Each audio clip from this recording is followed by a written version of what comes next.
Hello. It is 2:00 Central Time here in Southlake, Texas. So I'm getting ready to start my roundup. As always, It is oops. 2:00 Central Why do Time I here in forget Southlake, that Texas. So almost I'm every getting ready to time? So start my give me one roundup. second. As always, You know why? Because when I have it open in that other desktop, so that I can just make sure it looks okay. There's no volume button yet when I first turn it on. Hey, Dr. Lund, how are you? So that would explain why I seem to always start off my streams with the echo, because I have the stream up on my second desktop. So we're going to go over stats first. I like to do that first and just give you updates on what's going on with channels that we've featured on the show before and our channel members. So let me pull that up right quick. And we'll go over that.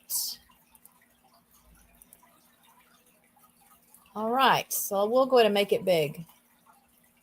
So, my little icon is in the way here. Let me make this a little smaller. So, runneth over garden and life. I will let you guys know, I'm not sure what might be happening now for Hannah at Step by Step. I went to check her stats this morning, and it seems like she's deleted her channel. I think I shared with you last week that there were really some stressful things going on in her life, and she had not posted in a couple of weeks, even as of last Friday. So I think she's stepping down and taking a little bit of a break. We're going to hope to see her again, and I'll let you know if I hear back from her. Again, I haven't heard from her in a while now, so just be prayerful and mindful. And if you see her back online, show her some love and support. But we'll go along with the rest of our channels. Nina and Boyce at Runneth Over Garden and Life. And hi, Lisa. Hello, Jesse. Hey, Rich. Thank you guys for being here. Runneth Over Garden and Life. They were at 674 subscribers last Friday, and they are at 700 today. Woman Outdoors was at 896 last Friday, and she's at 906 today. Ordered Steps holding her own there at 189. So at least we're not seeing her lose any ground. That's good. I still encourage you guys to go check out her channel. Mind Forked has grown now from 226 subscribers last Friday to 234 today. Multi Hunter 24/7, my neighbor, had 477 subscribers last Friday and 493 today. Again, please put a plug out for him wherever you can. If you've got a Facebook page or an Instagram page, give him a shout out. Let's get him closer to that 500 mark, because that's just exciting for everybody when we can see. That's just sort of a magical milestone. So I'd love for you guys to help me help him get there. Tiffany at Mud and Mascara Homestead was at 238 subscribers last Friday, and she's at 246 today. Byron at 12 Stones Ranch was at 275 subscribers last Friday, at 278 today. Our New Land, they were at 498 subscribers during the show last week, and I encouraged you guys to help us let them hit that 500 before we ended the stream. I did get a text message from Devin, and they did hit 500 during the stream. So I'm excited to report that as of today, they are at 520 subscribers. So we just need them to hold on to that. I think YouTube makes you hold on to that for 5 or 7 days before they'll issue the community tab for them. So be watching for their community tab. Please check it out. Interact with it when they put their first post up. I haven't checked that today. I didn't think to check that today when I checked their numbers. So they may already have a community tab. We'll check that a little bit later here today. Lazy Days Ahead with Jesse and Lisa. Again, because YouTube only shows me that first couple of digits, that first 3 digits, I only know it's at the 1100 and then some mark. So we'll let Jesse tell us what their exact number is. Ginger at Not For Nothing Homestead was at 135 subscribers last Friday. She's at 148 today. What the Flock was at 300 subscribers last Friday. She's at 319 today. She's been hanging out with us over at Dino's Late Horror Show channel. So I sure encourage more of you to come and spend some time with us there, because we have a good time, and it's just good quality entertainment. Lee at First Floor Audio, my guest last week, was at 539 subscribers last week, and he is at 558 today. Mayfield Ranch. This is Katie. She will be my first guest today. She was at 325 subscribers last week, and she is at 341 today. Rich New Design. He will be my second guest on the show today. He was at 206 subscribers and last Friday, and he's at 227 today. And Jesse says they are at 1,113.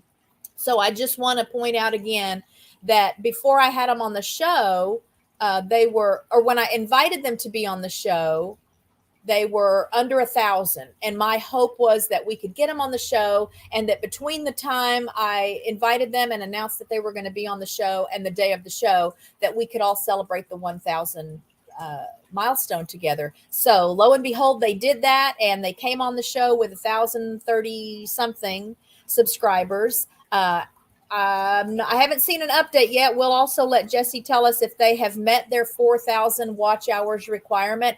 Last time I remember hearing anything, he was at about 330 hours away. So I know a lot of you guys ran some playlists for him. Hi, Beverly. How are you? Hey, Jess. How are you?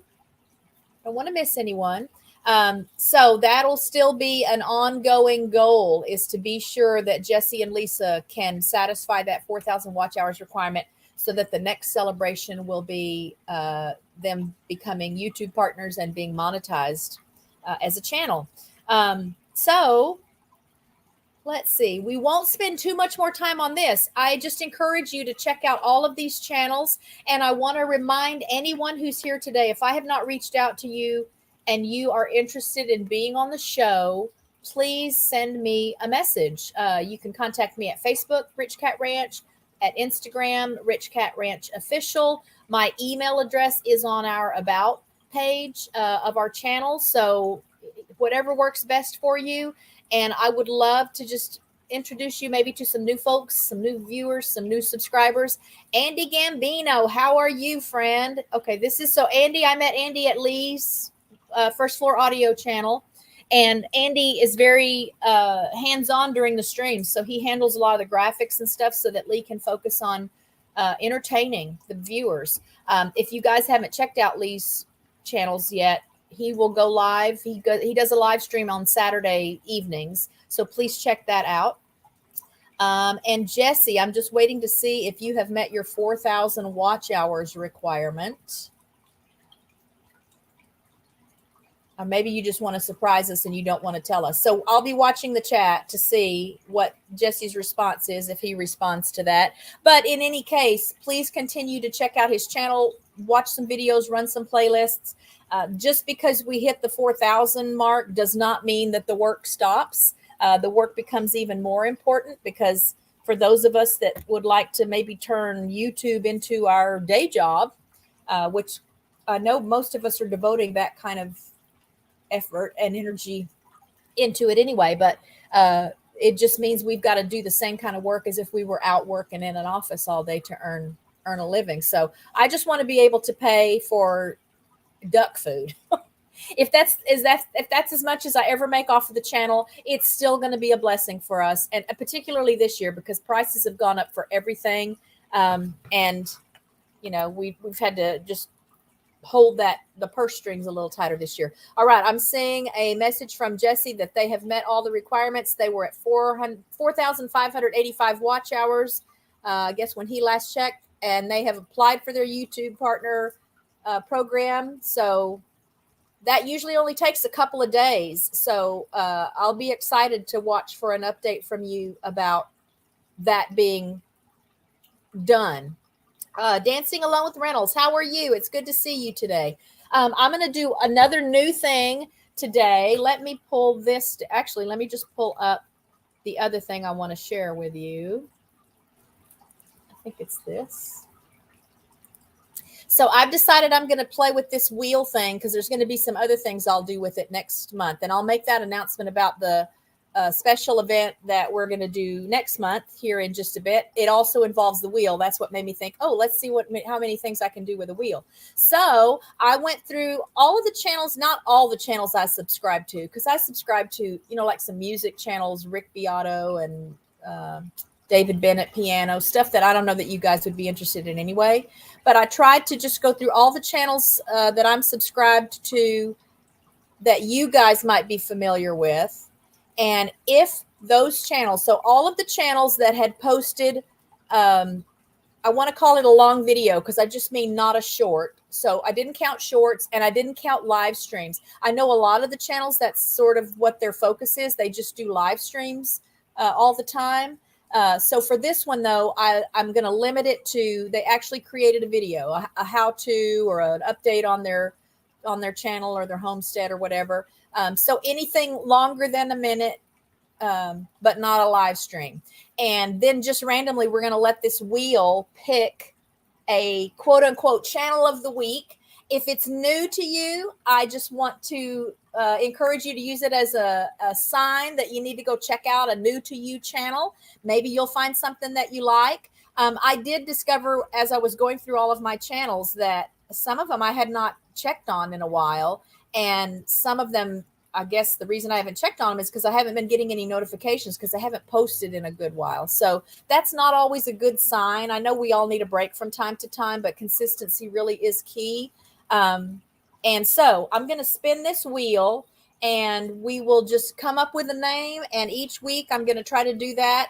Of course, I did not include all of my Eagle channels. Y'all, Eagle season has started. So I've got my master list of YouTube channels for most, if not all of the Eagle channels that I watch. That's like 37 nests. So I'm pretty fanatic about watching these eagles build their nests and lay their eggs and incubate and raise their babies.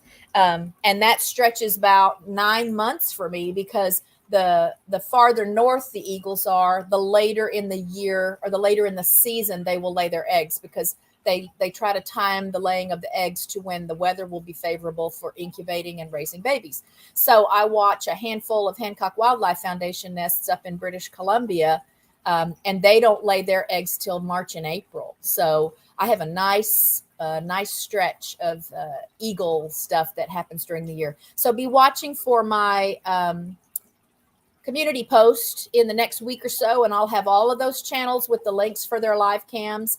And that's just something fun to check out. Eagles can teach us a lot. They're fierce, but they're also very loving and they're tender and they're great caretakers of their babies. They're very dedicated to each other. And even when just really heartbreaking things happen, they get back up and they don't let it linger. So great lessons to be learned from them. And the babies are just super, super cute. Carps Homestead, how are you? Thanks for being here today. All right, so let's press this button and we're going to see what channel comes up. This is just a random channel of the week based on who posted a video that was not a short or a live stream since Sunday. So for this week.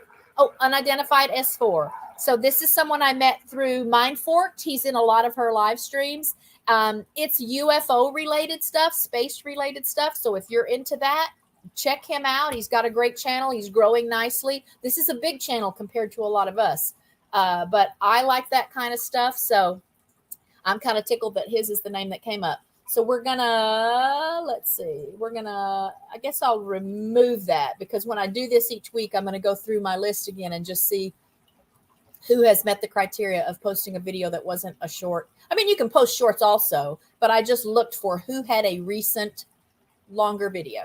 So check out Unidentified S4 and I am going to, let's see, Katie should be here in just, let's see. Andy says, OMG, I co-hosted Unidentified S4 with Anthony. Oh, you are a co-host over there as well. Okay. Well, then good. Next time you see him, let him know that he came up as the random channel of the week here when I tried out my wheel for the first time. Oh, while we're waiting for Katie, let me go ahead and shift gears and tell you about what we're going to be doing at our channel for October. So beginning October 20th, we will have the 12 days of Halloween. And 12 days of Halloween. Oh, yeah, we're here. Let me post that link down here in the let me post the link in the chat for you, Katie. Okay, this is a link for Katie.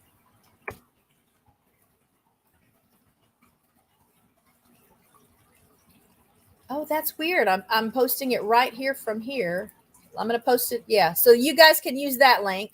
But let me tell you about my 12 days of Halloween right quick. So starting the 20th of October, we will be hosting movie nights every night, 2 movies. I'm going to try to mix it up and do like a classic, everybody thinks of this movie for Halloween, and then maybe something not as well known, maybe an older or Universal monster movie, something like that. Part of that is going to depend on its availability. So there are a lot of things available, like on Amazon Prime. We're Amazon Prime members. And then there are other sources online where I can find these movies to share. So I do have a list of 26 films already ready to go. So films that I've already checked, I can find them online, and we'll use the Cosme website to share it again. So you don't have to have a subscription to anything. You don't have to sign up. You don't have to sign in. That Cosme service allows us to voice chat and text chat, and it even allows us to video chat. So obviously we can't do that during a movie, and we will ask that you shut off your microphone during the movie. But we had so much fun with War Games when we did that, I guess earlier this month. Wow, the time is just flying, isn't it? And I just wanted to do something leading up to Halloween. I will tell you that for the 28th of October, this is huge to me, y'all. My guest on that day will be the one and only, where did that go? Dino from the Late Late Horror Show. So like, this is a huge channel to me, but I am spending a lot of time there. I love all of the people at this channel. We have just the most amazing time in the chats during these live streams. This is the stream scheduled for tonight. So I'm excited because CBS Radio Mystery Theater is my favorite old time radio show. And I figure there's a couple of kinds of people in the world. You either know about old time radio and you love it, or you've never heard of it, and so you don't know that you love it. But it's just great exercise for your imagination. It's kind of like listening to an audiobook. These people are really acting it out as if they're in a movie, so you're listening to it. The stories are relatively short. These radio mystery theater shows are usually about 45 minutes. If we get lucky enough that it's a file that has the original old commercials in it, that's super fun. You'll hear jingles and things that you'll think, oh my gosh, I remember that from, when I was a kid or whatever. And some of it's just cheesy and corny, but the stories are great. The acting is great. But the chat, let me tell you, it's just the perfect combination of having those wonderful old stories where your brain can kind of see as you listen, but also having a fun time, spending time with really great people. And Dino is just among the most genuine and loving people I have ever met. And so just putting in another plug for him and letting you know that he will be my Halloween guest, because he's agreed to be on the show that last Friday in October. So be watching for that. And I am going to now bring Katie up from Mayfield Ranch. Hi, Katie. How are you? Good. How are you, Kathy? I'm good. That's weird that link didn't work, because I came to this earlier today when I got it and just copied it. But if it didn't work for either of you, then I obviously goofed somewhere. But you're here. I got it to work. And I always figure, worst case scenario, if someone doesn't get my email or my text message or however I send it, then I can just always put it in the chat like I did. So, and FYI, guys, Unidentified S4 is in the chat today. So congratulate him on being my channel of the week. Let me make sure I haven't missed anyone else. Devil Dog, how are you? All right. And now let's get to business here with Katie. Thank you for agreeing to be on the show. Thanks for having me. I can't even remember. I'm sure I probably met you in somebody's live stream somewhere. That's exactly what it was. I think I saw you on Chuck's live. I think that's what it was. See, I just know that I want to say 90% of the people that I know now through YouTube, particularly the homesteading community people, I just ran into them, quote unquote, in someone else's chat somewhere. And sometimes the channel name will really intrigue me and I'll think, oh, I need to check that out. And when I began to kind of identify most with the homesteading community, then I got even more excited about meeting new homesteading channels. So I'll just tell you already that you could just do like a live stream of the donkeys, and and I would just be watching the donkeys just because I just think they're precious. But I could hang out all day with the donkeys. Right.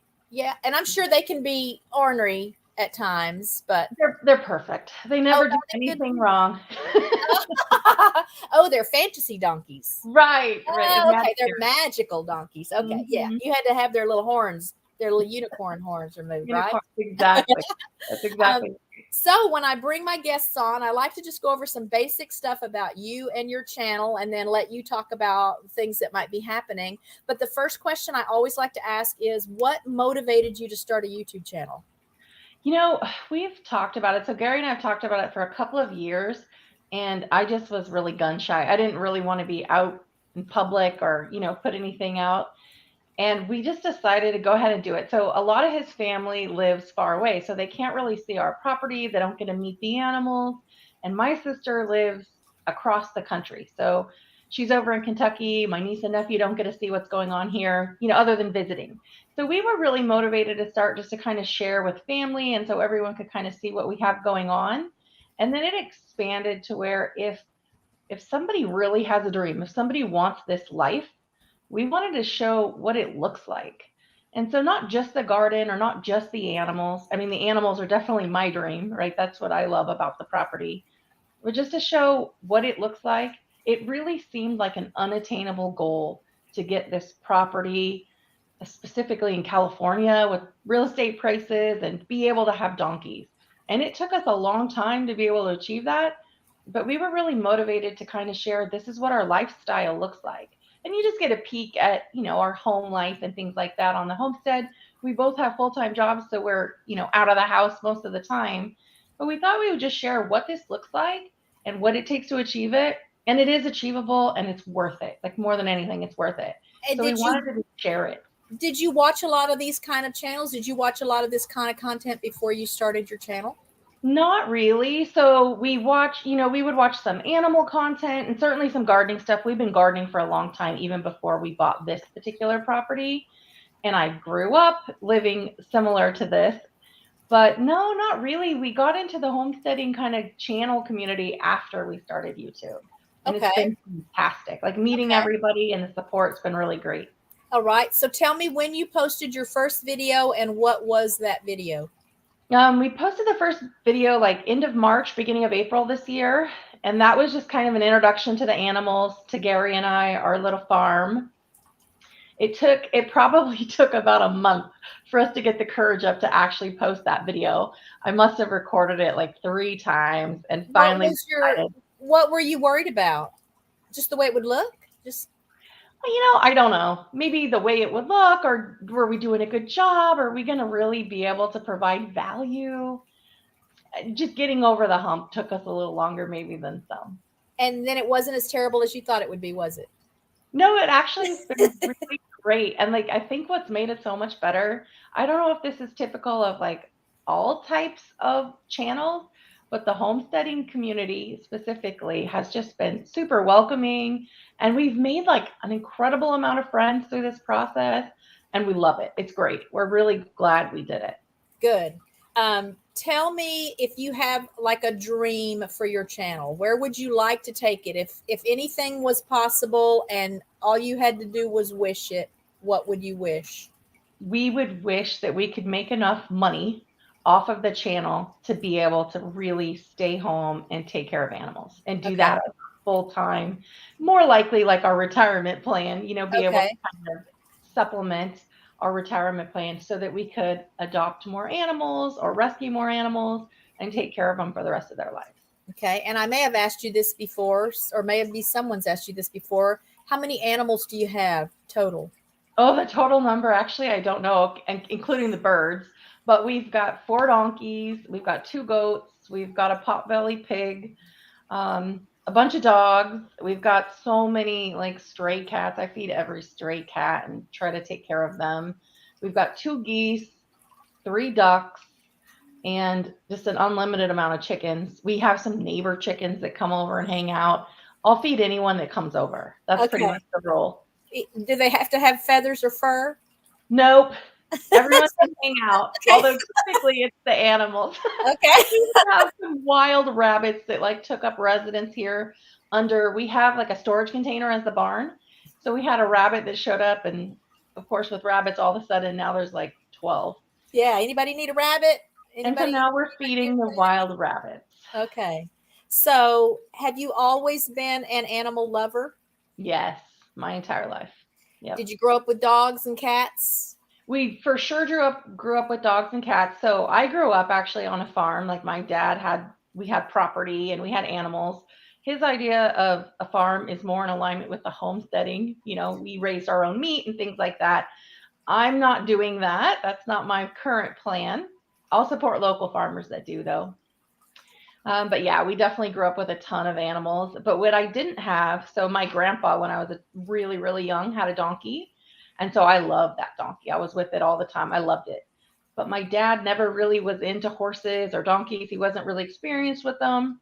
So I never got one growing up, and that's what I wanted. It took me a long time, but we're there. Yeah, we're living our childhood right now too. So, so you said you have a bunch of dogs. How many dogs is a bunch of dogs? So we have 3 dogs, and my mom and dad have 2 dogs. So together we have 2 different.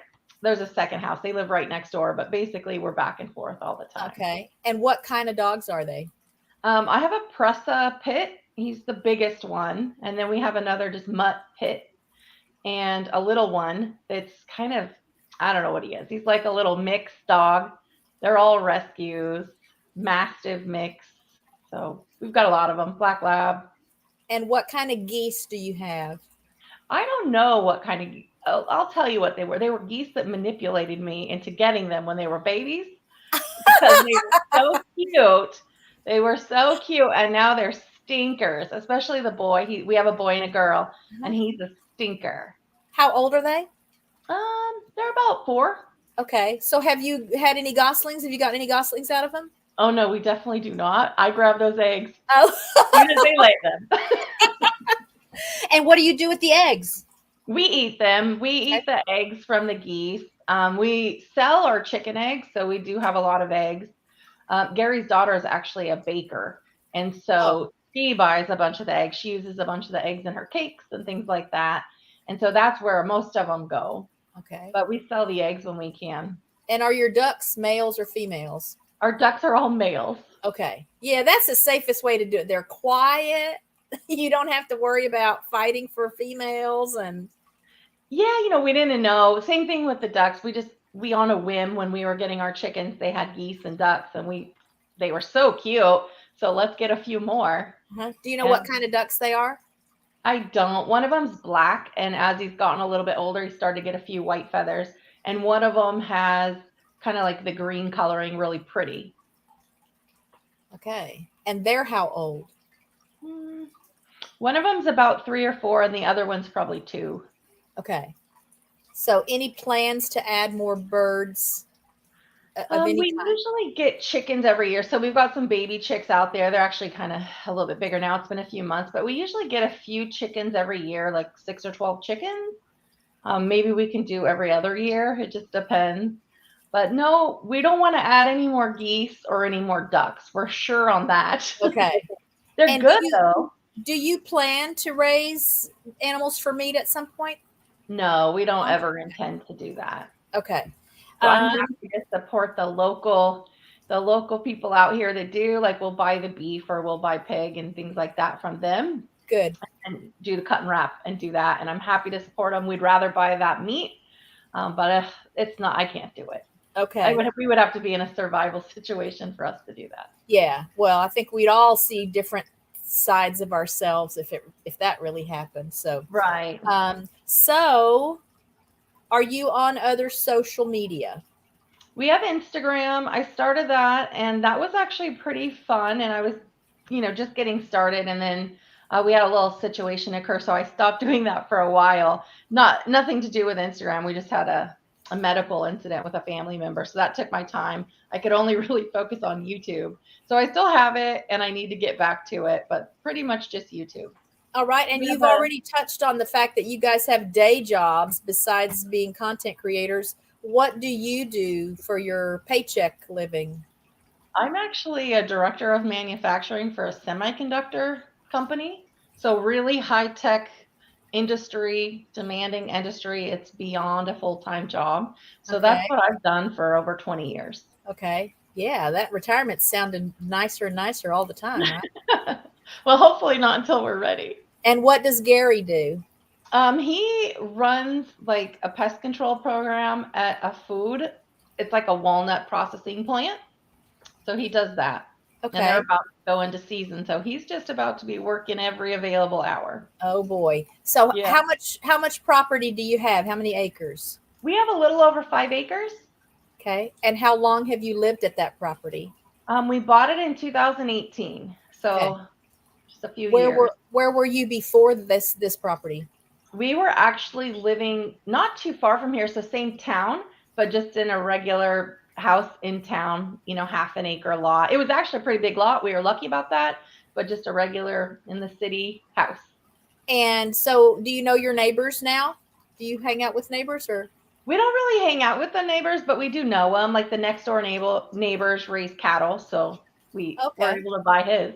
Okay. And then kind of on the other side of us, there's just some 1 acre lots. We live like on it's a nice kind of private street, so it's nice. And we do know some of the neighbors and their family, right? Like some of the parents will have a house, kids have a house a couple streets down. So it's a nice little neighborhood. So do you guys travel much? Nope, definitely not. Man, I know that struggle. But again, we use that to our advantage because our home business, part of what we offer, we tend to people's animals when they go away. Oh, And that's we have awesome. dogs. We board dogs here. Our little border Harley, if you guys remember meeting him last week, he just went home this morning. So I know Richard's going to be really sad that he wasn't here to tell him goodbye before he goes home. He was the sweetest little dog, little Cocker Spaniel dog who had no idea that he was not a big German Shepherd. He just ran with the dogs and barked out the window when they would hear something. And he just thought he was a big dog just like they are. So yeah, we've become the homebodies for sure, just because we've got a lot of animals to tend to as well.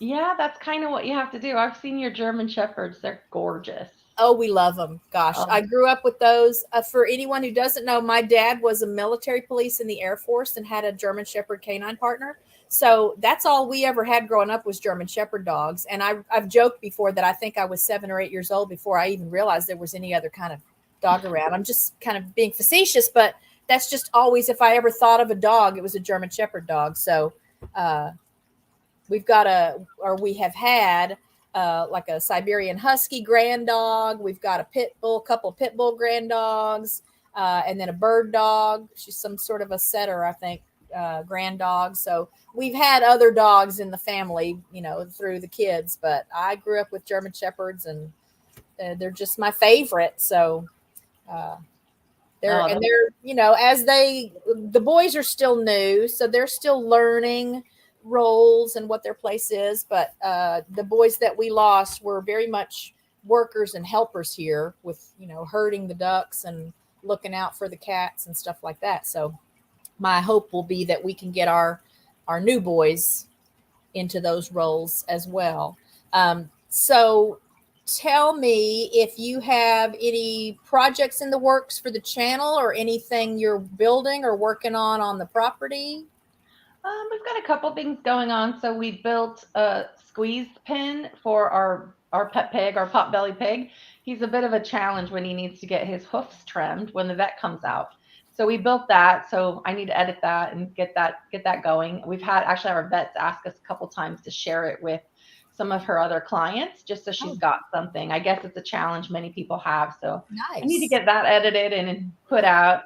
And as far as a project, so I'm trying to do like a series with the donkeys. So I did one video about things to consider when you're getting, if you want to get donkeys, and that's performed pretty well. It's actually one of the videos I'm the most proud of.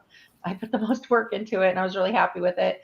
So I've been spending a ton of time in the garden over, the spring and summer season. And what I want to do next is just continue on with that series with the donkeys and just put out more information. And I was a little intimidated before we got the donkeys because I wasn't raised with donkeys or horses specifically. So I didn't have that expertise, although I had been raised around a lot of animals and had livestock. So it was a little intimidating. And I want to be able to provide that resource to anybody else who may be interested in donkeys, but just not have a lot of experience with them, that it can really all be overcome and they're worth it. Do you have plans to add more donkeys to the mix? I know you said you were hoping to one day adopt some more animals. Will those animals be donkeys? If we can, I'd be happy to do that. I think from a financial standpoint, we're at our limit right now on how many animals we can afford to house and feed. But hopefully, if we're ever in a different situation financially, that's my goal. Like an animal rescue is like the ultimate dream. Oh, yeah. And I've said before here, we've only got 2 acres, and I'm sure Richard's glad we only have 2 acres because I really think if we had more space, I would want more something. I'd love to have goats. I don't know why I want goats. I see baby goats, and of course, everyone loves baby goats. I know they don't stay baby goats, but they just seem to be very spunky animals. And I'm kind of like, I guess I like spunky animals. Our horse Cabo is definitely in the spunky animal category. So, does your horse get involved if you're working on something? Like our goats, every time there's a project outside, they're in it. They're over there looking at our tools, seeing what's going on. Yeah, Cabo. We have a horse and a mule. Delilah she's just the best animal. She doesn't give us any trouble. She keeps Cabo in line.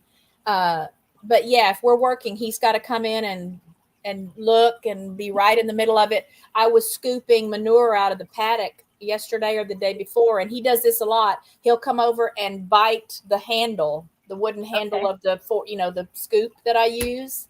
Yep. I have to wait until he's, I guess, decided that it's okay for me to have a turn with it again. So, but we had to take a crash course with him because we thought our first horse would just be an old trail horse, some, old mare, low key. No, we got this 5-year-old retired racehorse that just full of spunk, which again, I love him for that now, but I'm telling you, he tested us up one side and down the other to see if he could be in charge. And I just really had to, I was watching videos. I was calling friends of mine with horses and saying, what do I do? He'd just try to knock us over. He'd be standing, letting us pet him and then just hit us with his head. Or I thought, okay, I don't have to know anything about horses to know that he's just really being a disrespectful brat. Had to learn really quickly with him, but he's mellowed out a lot now. And around the grandkids, around little kids, he's always been really gentle and friendly, but adults come around and he just likes to test and see how much he can get away with. So, but it's kind of fun. And again, Delilah balances him out. So it all works out just fine. I thought we would visit your channel before we wrap up this first half of the show. So here is Katie's channel, Mayfield Ranch. So you'll know what you're looking for when you go to pay her a visit. And I wanted to also say, I see Brad at Chicken Meat Mountain. You are here. Thank you for being here. Black Guns and Gardens. Thanks for being in my live stream today. I don't want to miss anyone. And notice, Devin, I took the liberty of assuming that's you, our new land, that was you. I know Devin is usually the one I see during the day if he's online. So thanks everyone for being here. But here's Katie's channel. Now, do you do live streams? I haven't done any live streams. I was going to say, I did not remember seeing a live stream, but maybe I just didn't look back far enough. Is that something you think you want to do? I'm not sure. I think I'm not opposed to it necessarily, but timing, I'm not sure if it works out. We would have to do ours, in the evening or something. Okay. And then being on, obviously in California, the timing's different. So I'm not sure who would be super interested late night in listening in. I don't know. If you get on YouTube, you see lots of people here in the chat even that have various shows going all times of the day and night, it seems. So, I think it's just more a matter of getting the word out before you do it so that everybody will know you're going to do one. Yeah, that makes sense. So have you been interviewed on very many live streams before? This is the third one. So I was on Brampton Gardner, so Rochelle, and then Chuck. So you know how it works. At least it wouldn't be a foreign concept to you to do. No, not at all. Probably more just about timing. Well, I'll hope to see that. I feel like that's a great channel builder, and it's so nice to be able to interact with people real time. I know they can get to know us by looking at our videos, but there's just something kind of magical about having, the opportunity to answer questions as they come up or just be with people real time. And there's Nina and Boyce. Hi, Nina and Boyce at Runneth Over Garden and Life. Thanks for being here today. But here is Katie's channel. So she has done a good job of being consistent in posting. I love your thumbnails. The look of the channel is so nice. I just love your little banner, and the whole donkey thing just really speaks to me. We've got a mule. She's as close to a donkey as I can get, but she just has such a sweet spirit. I'm guessing your donkeys maybe are similar. She can be kind of bratty if she doesn't want to follow me, or she just doesn't, but she's just never been bratty like Cabo has. So it makes me appreciate her that much more. But I encourage you guys to check out Katie's channel. She's at 341 subscribers right now. What did I tell you guys she was at when? Okay, yeah. So 341. I checked these stats about 2 hours ago, 2.5 hours ago. So I wanted it to be as current as it could be.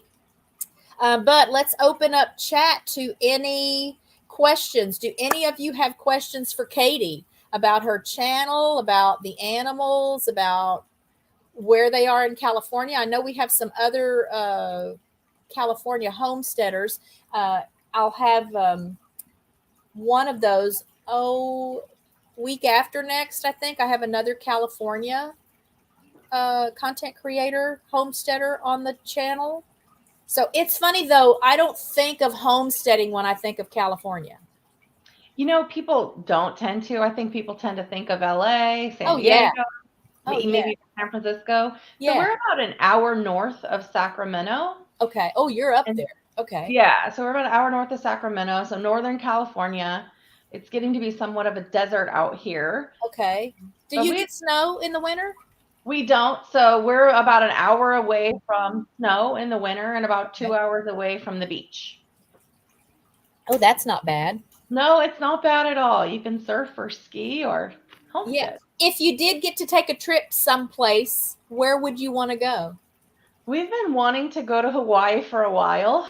The challenge we have is the only person that could really take care of our animals is my sister. And not the livestock animals, because we could have somebody do that. It's the combination of our dogs. So our dogs are very protective, and only, close family can really be around them and handle them. So that's a bit of a challenge. So we'll take a vacation whenever she'd like to take one here on our farm. Okay. Yeah, that's the only way we've been able to do it, is that someone lived here at the house while we were away. And generally that someone had to come and spend regular time with us, for 6 weeks or so, a couple times a week, just come and hang out so the dogs would know them and understand that they were allowed to be here. And so our dogs are slow learners on the allowed to be here. They're pretty particular about who's allowed to be in their house. That's sweet. Okay. So Rich is asking if you said you were originally from Kentucky. No, my sister lives in Kentucky. Okay. We actually were raised here in Northern California, so I've been here my whole life. And Jesse is telling you that there are a ton of folks on YouTube late night. Okay, perfect. I always carry on there doing so if you did a evening stream on your side of the country that might be later night for the rest of us, we're up. I'm up because I'm watching the live streams over at Dino's late horror show channel and chatting with those people. And then Jesse asked what benefit donkeys provide on your property. Well, they're really good pets. Like if you ever need a hug, you can go out there and give them a hug. Really, they're just pets. They're not really working animals. We can use them for like any of the fertilizer and things like that. So we do have a compost pile and we use it for the garden. So it's helpful in that way. They also keep the property pretty clear. Like we don't have to mow the field. They keep that down. So pretty similar, but they do have dietary restrictions. So it's not as simple as just having cattle, for instance. It's a little bit different than that. So the benefit is really just we love them. That's okay. How old is the oldest donkey you have? The oldest donkey, she should be about 13. So we adopted ours from like a rescue, and they rescued 3 of our donkeys from a kill pen. So she was a mom with her 2 babies. And so we bought them from like an animal rescue group that went and pulled them from the kill pen. And what we didn't know is when the mama, we call her mama, that she was pregnant. So roughly a year later, like maybe 11 months later, the vet had come out, just a regular routine visit. And they obviously didn't notice the first time they were out. So second time. And she's like, well, they're any day now, you're going to have a baby. And I just kept thinking, I'm sticking to the meal plan. Obviously I don't stick to it for myself, but I had been really careful with her. And I'm like, she just keeps getting fatter. I promise I'm being really careful. And she's like, no, she's going to have a baby any day now. So we were shocked. And I'm Googling, how long can a donkey be pregnant? So anyway, she came to us pregnant. She was in a kill pen. I guess they don't really keep them separated. So we've had them now a few years. It was like top priority to get donkeys. In fact, I got the donkeys. And then I was like, babe, we got to get a barn built like tonight. How quickly can we get a barn here? We ended up buying a tough shed barn because it was the fastest solution to get a barn. So I definitely, put the cart before the horse. Oh, well, it all worked out though, right? You just start from where you are. Yeah. So Devin says, not a question, but Katie's garden is dynamite. Oh, thank you. Yes, no. So the video, I think the one you just put up a couple of days ago, I think it's probably the one I just watched. Probably so that's. I loved everything about that video. I loved the look of that video. I love your garden, the music that you had in the video. I mean, I could just watch that video on a loop. It really did something for me. It was just beautiful. Everything about the production of that video was just, I think, perfect. So, and I'm pretty sure it's the one that just went up yesterday or the day before. Yeah, y'all check out Katie's videos. And I like to just go when I'm learning about a channel, I just hit your uploads, play all uploads button. And then that way I at least, look, here's these family members and here's all these different kind of animals and plants that they have in the family. So, and we have another question too. Although Devin also says that we love donkeys. Neighbor has one named Burrito that my daughter is infatuated with. Doesn't everybody love donkeys? I just think there's something about donkeys that they're cute. For one thing, you just look at them and they're just cute. And they're not great big like a horse. Yeah, so, they're really small. Like the neighbor has a horse and our donkey kind of comes up to the horse's chest. Yeah. Because they'll kind of put his neck, or she'll put her neck over and they'll kind of do a little hug. They're super sweet. The donkeys are really sweet. So I think that's pretty common for people to love donkeys. And then Dr. Lund is asking, so I'll tell you guys part of what I know about Dr. Lund is that she spent a lot of years doing potbelly pig rescue. Okay. So her question is, do the dogs and the potbelly pig get along?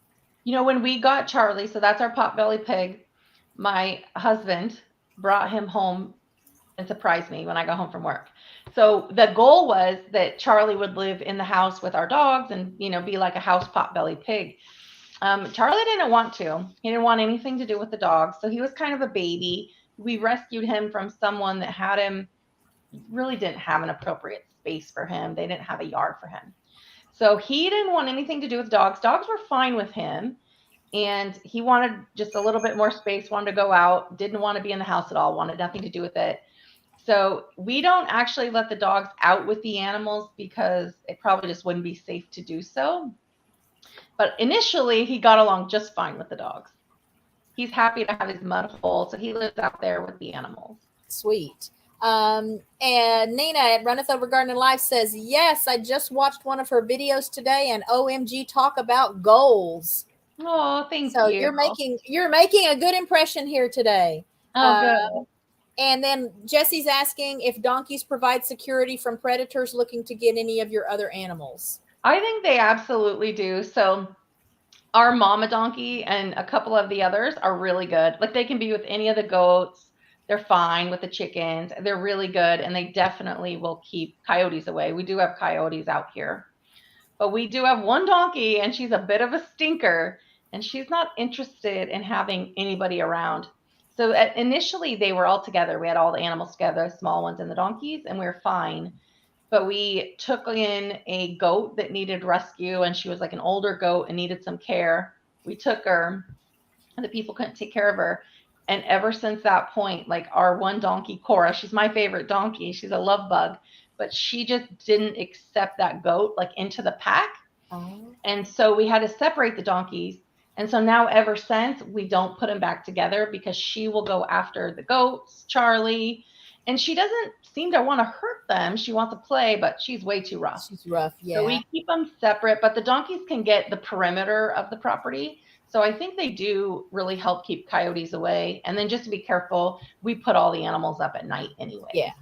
Yeah, the first time I remember being hesitant for a while. We had the ducks before we had the horses first. We got horses first.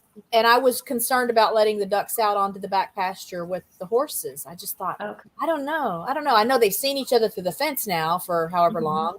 And we've never had a problem. And they'll just all be kind of grazing around together. And I do think our girl Delilah has done a good job of keeping, because we used to have coyotes. We've had a bobcat that's come through off and on. And so she does a good job with that too.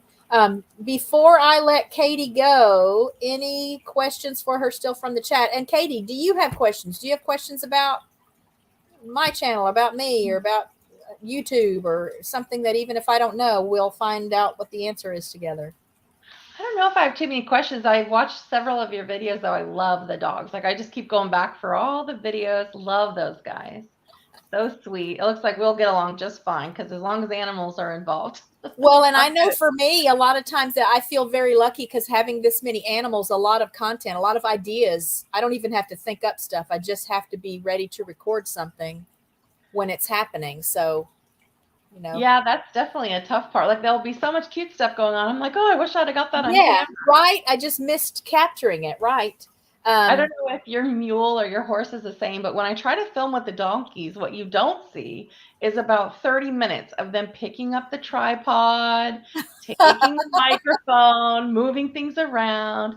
There's a lot of shenanigans going on in the background. I'm always just walking around with my phone. I just record with my phone. So at least I don't have to deal with that. If I am working where I've got something on a tripod, it's just something in the house. I'm doing a recipe or okay. And the biggest challenges then are, and I make reference to this in some of my videos, that it wouldn't be a Rich Cat Ranch video if the dogs didn't start barking or howling at something right in the middle of the video. Because that, maybe it's true of all breeds, but I know German Shepherd dogs, if a leaf blows by, they'll hear it and they'll sound the alarm. So, but I love that. You know, they're just doing their job. And we've had many a salesperson or repairman show up, and the dogs are doing their job, and they always comment that we have the best security system there is. So for sure. That means I have to stop a video every now and then so they can do their thing. I'll gladly do that. So,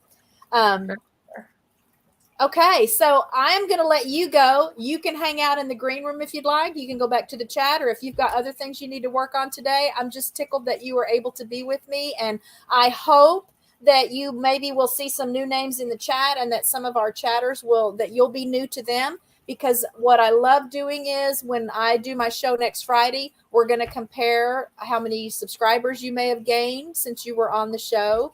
But it's just, I'm just having the best time learning about channels that, were kind of new to me. I do feel like maybe your channel is most similar to what I'm doing here. I did not have a garden this year. We tried a garden last year and the geese just destroyed it. And so until I can figure out a way to really keep them out of it, I don't know that it makes any sense for me to keep planting stuff. Now, I've grown stuff in pots. I always have herbs, because I dry my own herbs. And so those are always around, and they can stay on the front porch even. But as far as the garden I tried to grow last year, I thought I had it protected, but nope. Soon as the little sprouts all started coming up, there I would find geese. I mean, this was a raised bed, and they are too smart for their own good. So, oh, that's a bummer. We did okay this year, but last year our goats got into our garden twice.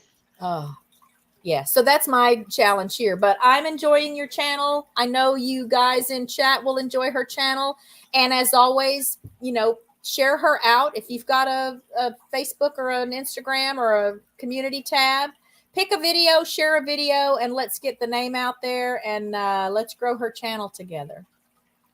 All right. Well, thank you. Thank you so much for inviting me. Yes, thanks for being here. I'm going to let you go, and I'm going to bring Rich up. Thank you, Katie. Bye. All right, and I see Papa's Kitchen is here. How are you? So Papa is a neighbor of mine as well. He's in Arlington, Texas. That's where I grew up, Papa. I went to Sam Houston High School. We moved to Arlington from spending 4 years in Jacksonville, Florida when I was a little girl. We moved back to Texas, and we lived in Arlington from 72 until, I graduated from high school there. But I've always been right here near the Dallas-Fort Worth area. So thank you for being in my chat today. And now I am going to bring up Rich from Rich New Design. So I'll tell you first, guys, that Rich is a multi-talented. And I think the first video of yours I ever saw was one of the songs you've written. I don't remember which one it might have been.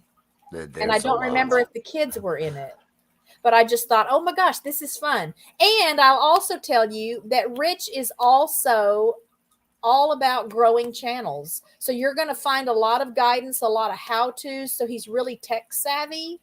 So a lot of stuff that you're showing, and I think, oh, wow, I'd love to learn how to do that. And then I think, I don't know that I would need it, but I would love to do some of the animation stuff just because it looks fun to do. So anyway, let's get my little banner changed out here. And we'll do this. All right, there's Rich's channel link.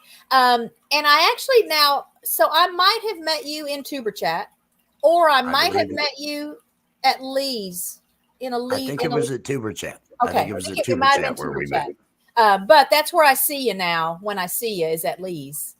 Every Saturday, I do try to. I feel like most often that's where I see you. It's a lot of fun.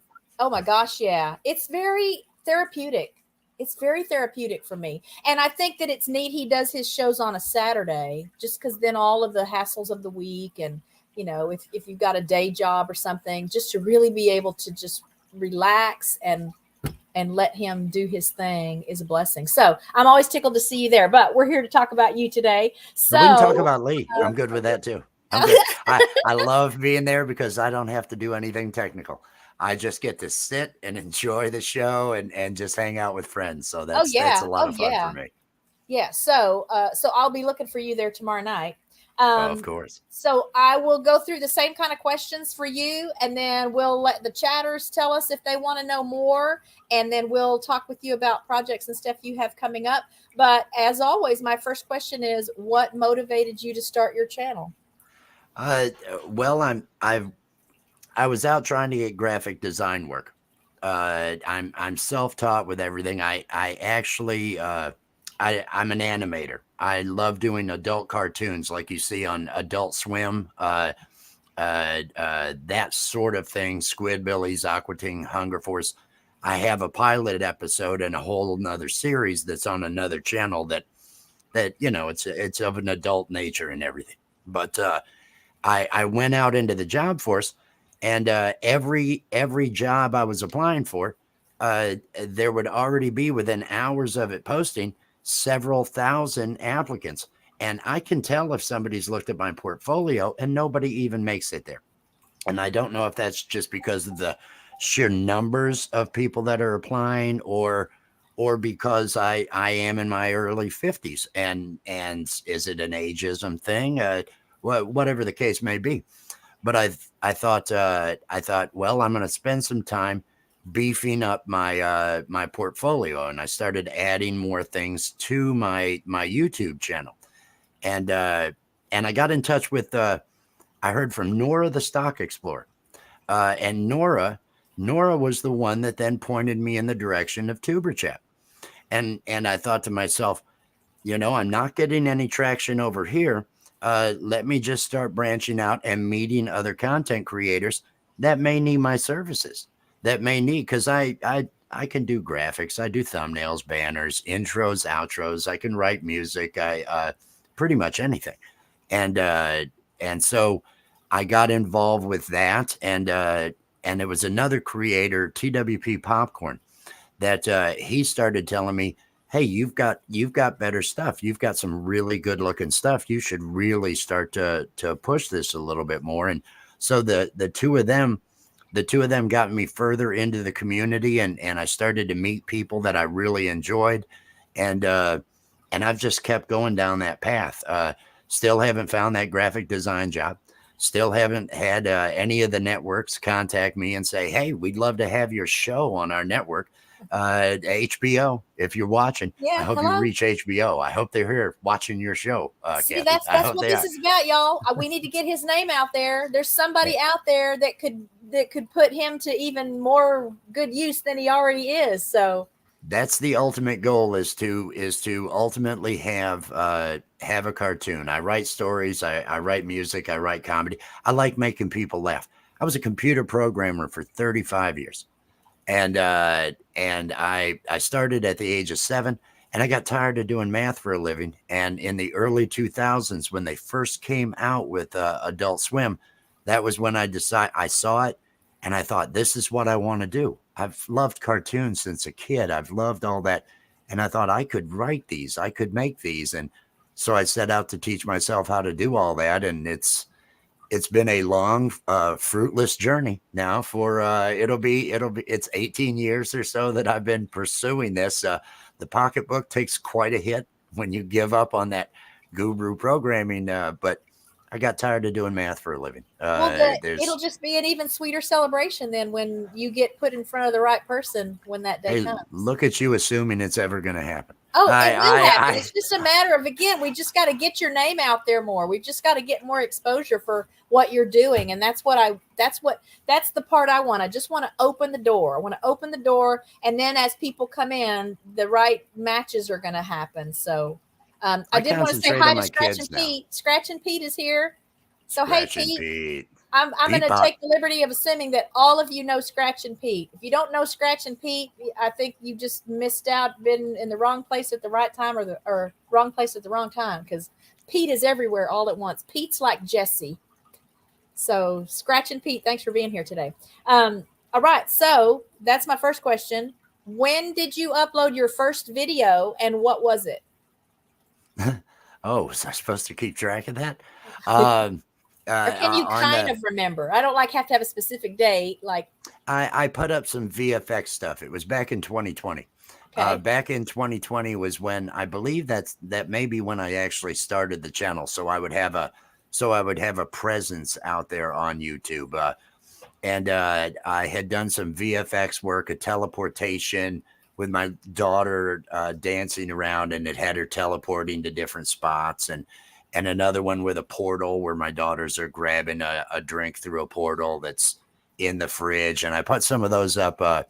It was in 2020 while I was doing work for a local company, putting together some ads for them, doing some ad work. And I would put those samples up.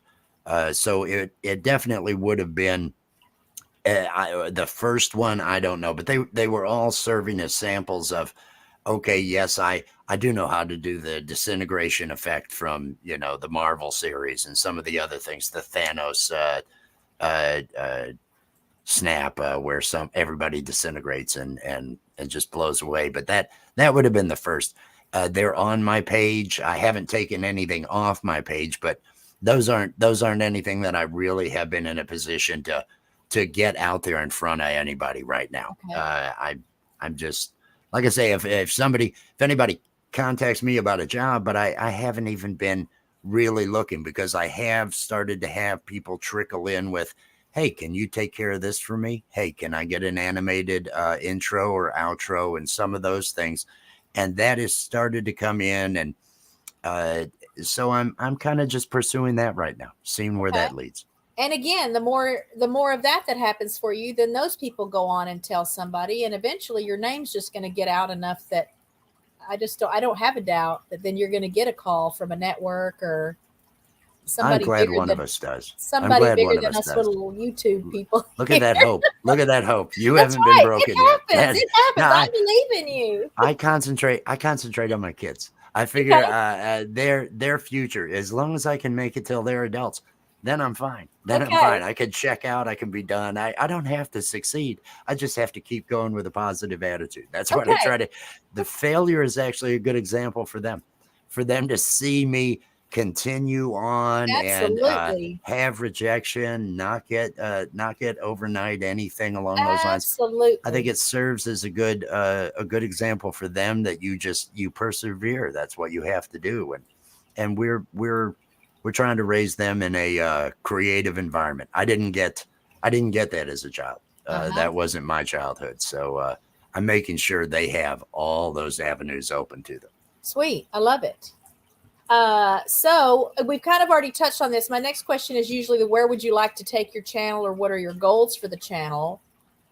So I guess there are. I have been moving in the direction after meeting all the different people that the great community. That's the one thing about meeting all these small YouTubers.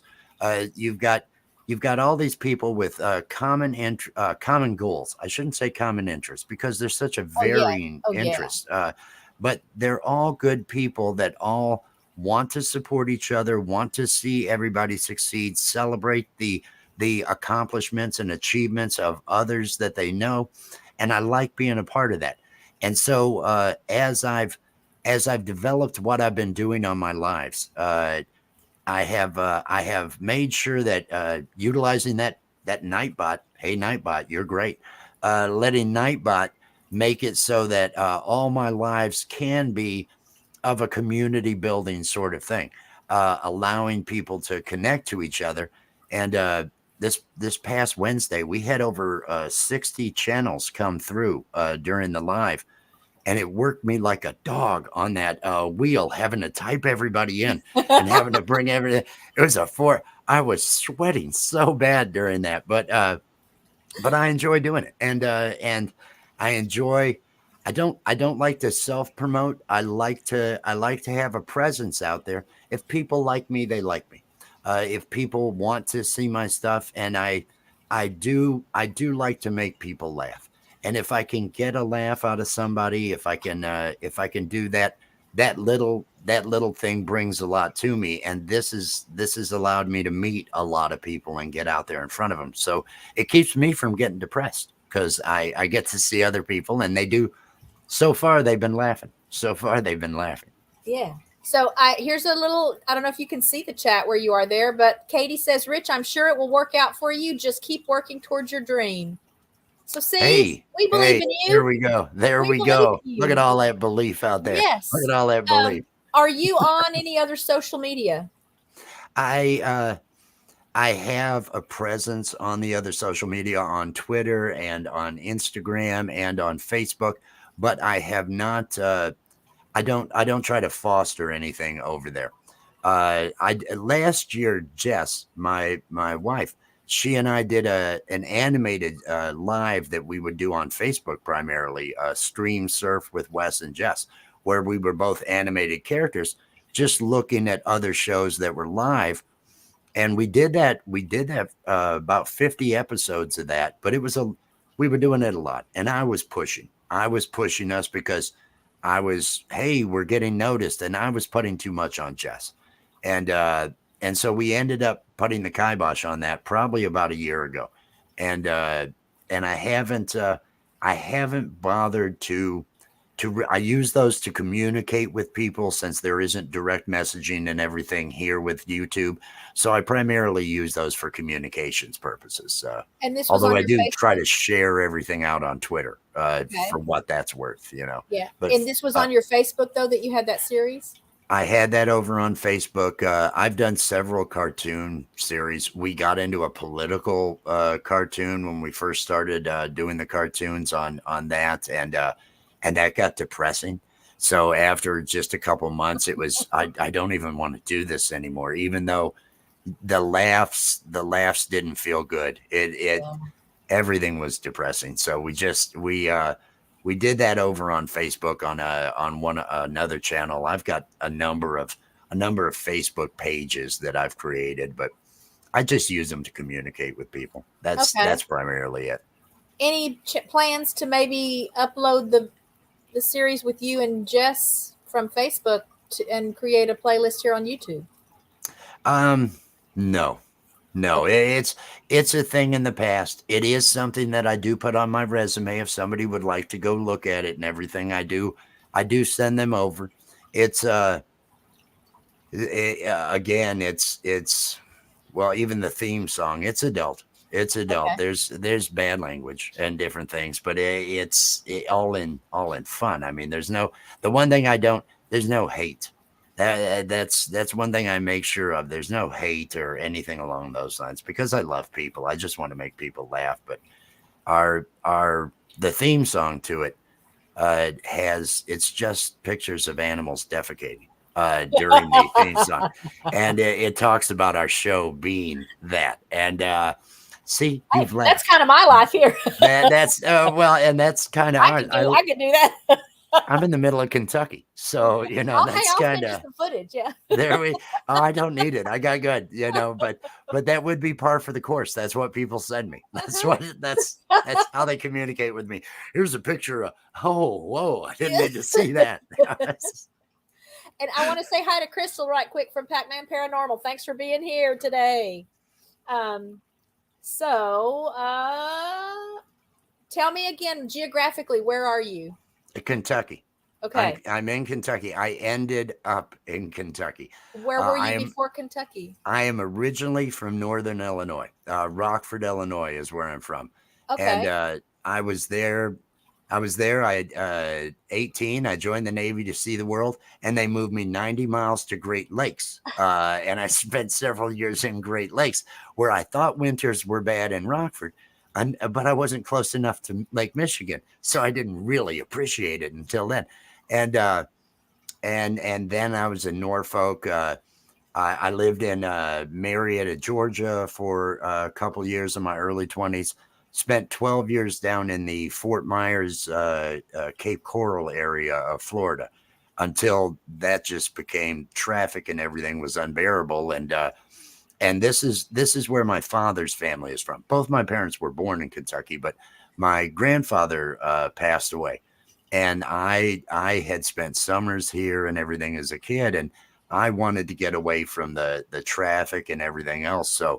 So I moved here, and now I'm stuck. Unless HBO, if you're watching HBO, unless HBO picks up that series, and I'll move in a heartbeat. Anywhere they need me. But several things. First, thank you for your service. I did not know that you had a military background. Thank you for that. I appreciate you even more now that I know that. Second, I had relatives in Waukegan and Rock Falls. Yes. In Illinois. Yes. We used to go see them every now and then. And third, when I hear Fort Myers, and I guess you said Fort Myers, Florida. Yes. A Harriet and M15, the famous Eagle pair, are in Fort Myers. So there's another plug for the Eagle Cams, y'all. And the Southwest Florida Eagle Cam in Fort Myers is my heart nest. It's the first nest I stumbled upon when I was just searching through YouTube for something to watch 6 or 7 years ago, and they had laid their first egg, and I've been hooked ever since. So that was the first place that I actually saw. And an interesting story about seeing an eagle. I was renting 10 acres. It had a barn and everything, and I had 2 horses, but I was surrounded by communities, gated communities with walls and all these things. And somebody comes out to my gate, and I go up there, and there'd been a storm and everything. And they said, I think it's one of your horses is loose, because the back 5 acres were all woods, is loose in this neighborhood over here.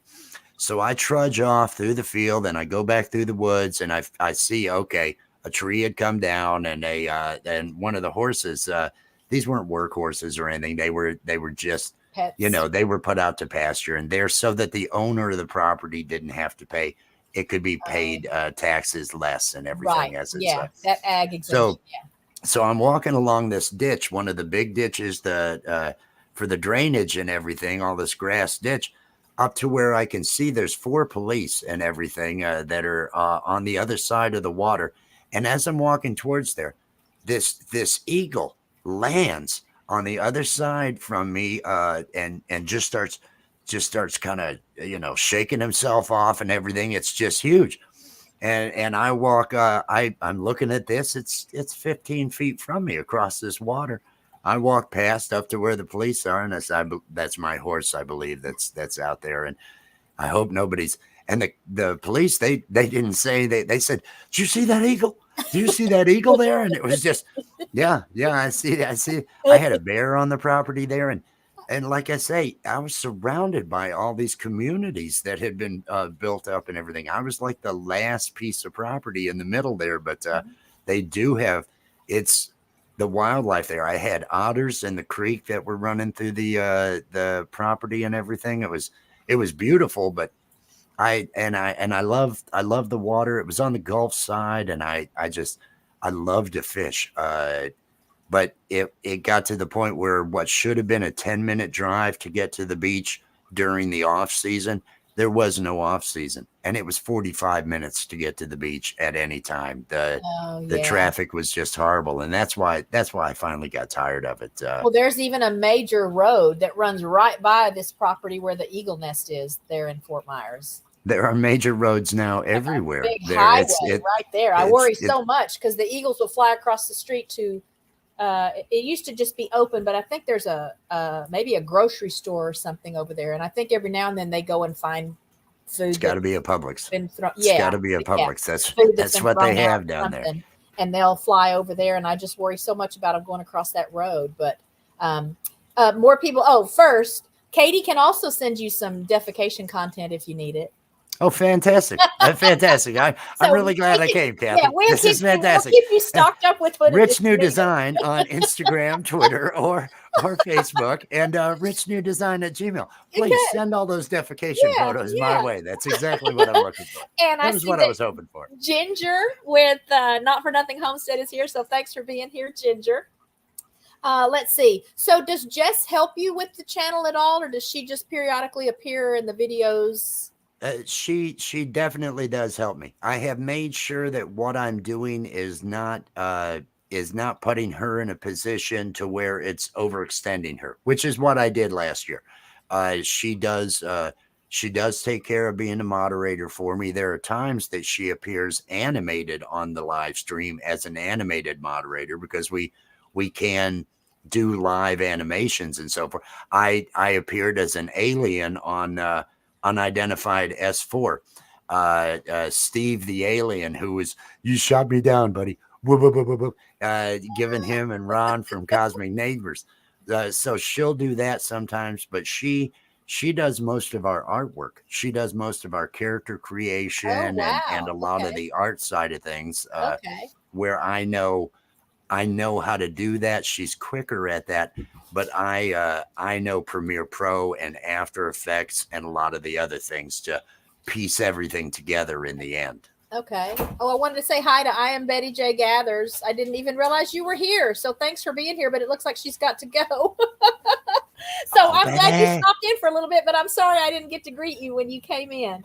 Her phrase, "Hey, it's Betty J." That's what she's got there. Hey, it's Betty J. So tell me, how old are the kids? The oldest is 10. Now I have two older daughters who both have children in their early 30s. But Jess and we have Sydney, who is 10. She'll be in 11 in a couple months. And our youngest just turned 7 on the 17th. Alex, Sid and Alex. Those are the girls. Okay. And do you have pets? Do you have animals there now? Yes. Maybe you've heard our song 13 Cats. It's too many cats. We have 13 cats outside. I have had at one point in time 4 dogs, but they all made it to 14 years. We have 2 dogs now on the property, one in the house and then one outside. And there's deer. I'm sure if I were to lean up a little bit, I'd see the groundhog that hangs out by the pear trees on down the front yard, and turkeys will come all through the yard. Every type of bird. There's a lot of wildlife in the area. A lot of wildlife in the So area. do you have acreage? Do you have a pretty good sized property? We've got right around 5 acres. We're right along a highway in the 27 that goes south of Lexington. I'm about an hour south of Lexington, near the Somerset area. Okay. And that's the drawback is we're right along the highway here, and so it's a little bit too much noise. But if we were any further inland, they don't have access to fast internet. So it limits. They still have to get broadband out to the rest of the county and the other areas and everything here. It's it's not great for that. The places I would like to live, I'd never be able to get by with the satellite internet that they have. Okay. And hello, Ashley from CNC Farm. Thanks for being here today. So, if I asked pretty please, would you play us something and sing? Yes, I can. Would you? Is there a song? Is there a song you have in mind? Well, I mean, if you want to do 13 Cats, or do you need the kids to do that? I would need the kids to do that. I can, and really, I think I'd. And it has the the bad word for defecation in it. So I don't know that you'd want that on your show. I'm trying to. You notice I keep saying defecation. Yeah. I'm very good at when. knowing when. Y'all don't take any points off if you hear a word you might not have heard in one of my live streams before. I'm trying to think of what I've seen you do by yourself. I have kind of a comedy song that it's one I wrote about. It's an egotistical person and how they want to be perceived. It's about legacy and egotism. Okay. It's not as funny though, but the better one that everyone loves is the coffee song. But I'd have to yell at my daughter to come out here. But I think I'm in. Let me make sure I'm in tune. Here. But I'll do the one with I'll do the one. It's called "Don't Forget My Name." About egotism, and if you pay attention to the lyrics, there is comedy, and it's not overt comedy though, or anything like that. So, but I can throw that out here, and then I might be able to. They've been unruly. The children have been unruly today. So, there's no guarantees on that. Oh, come on. There we go. Y'all are fixing to see now why when he first came on, I said to you, he is multi-talented. Oh, you're about to see what an overstatement that was. What you're about to see. That was an overstatement. There is no talent here. There is nothing but, and that's what gets me. I get people saying, "Oh, great voice. Oh, this," and I can't help but laugh. I sing despite the fact that I can't. I sing despite the fact that I have a terrible voice. Did you ever watch any of the early Saturday Night Lives? With Bill Murray and the rest of them? My whole singing is modeled after Bill Murray's Lounge Lizard. Pretending to be, where he's, "Hey there, everybody." And that's because he can't sing, and all I know either. is that I enjoy it, and it does bring a smile to my face. And it hasn't even occurred to me, like, is this technically a perfect voice or anything? Oh, it's terrible. It's terrible. It's Everybody, enjoyable. now take the time. I normally don't do this, but take the time to judge just how poorly, just how bad this is going to sound. I'll do. Don't Forget My Name. Okay.